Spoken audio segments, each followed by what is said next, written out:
দেবী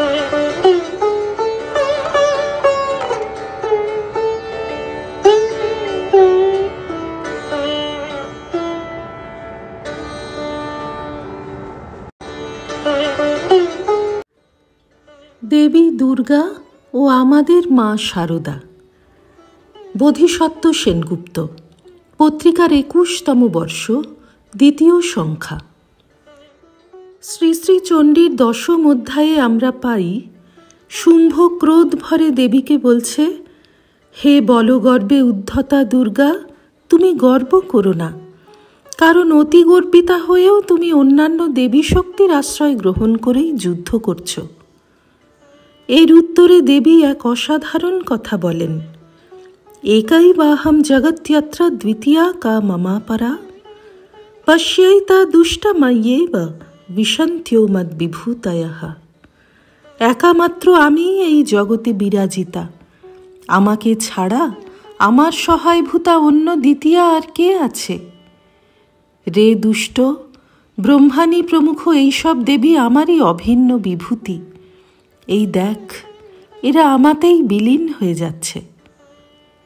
এরপর অন্য সমস্ত দেবী চণ্ডিকার শরীরে লীন হয়ে গেলেন। শ্রী শ্রী চণ্ডীর এই একাই বাহম জগত্যত্র অদ্বৈত ভাবের এক সুন্দর মহাবাক্য। এই বাক্য যেন সেই একমেবাদ্বয়ম ব্রহ্ম নেহ নানাস্তি কিঞ্চনা এর সঙ্গে একই তন্ত্রীতে বেজে উঠেছে। সত্য এক, অদ্বিতীয়।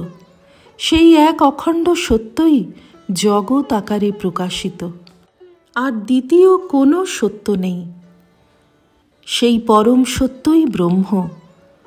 সকল শক্তি, সকল দেবদেবী সেই ব্রহ্মময়ী আদ্যাশক্তিরই প্রকাশ বা বিভূতি। সেই সর্বদেবময়ী ব্রহ্মশক্তি দেবী দুর্গা, এবং সেই তত্ত্ব উদ্ঘাটন করতেই দেবীর এই মহাবাক্য।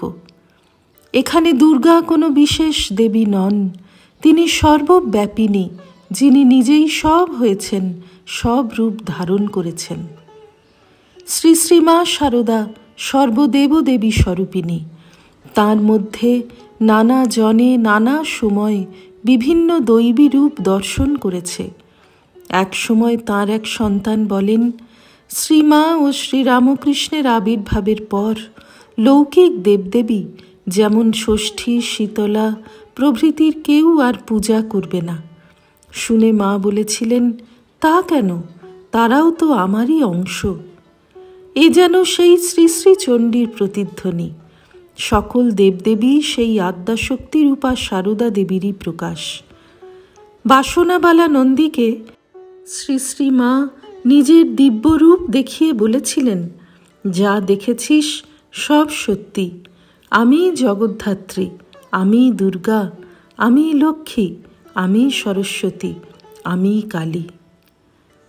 আবার শুধু দেবদেবী নন, সমগ্র জগতই মায়ের রূপ। বেদান্ত ও শ্রী শ্রী চণ্ডীর যেমন এই মত, তেমন শ্রী শ্রীমাও নিজ মুখে বলেছেন, সাধক সিদ্ধির চরমে দেখে যে মা আমার জগৎ জুড়ে।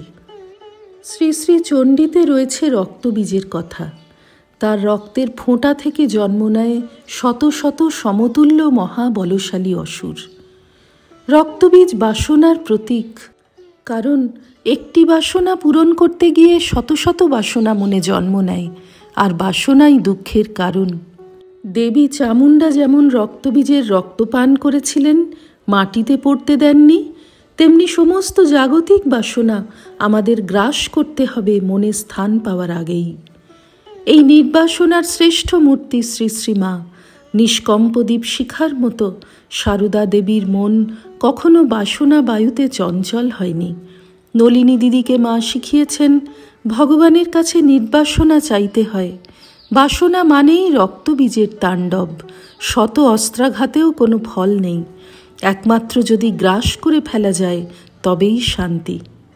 নিজের জীবনে তো বটেই, শ্রী শ্রীমা তাঁর বহু সন্তানের মন নির্বাসনায় উন্নীত করে তাদের জীবন পরমানন্দে পূর্ণ করেছেন। শ্রীরামকৃষ্ণার্পণমস্তু।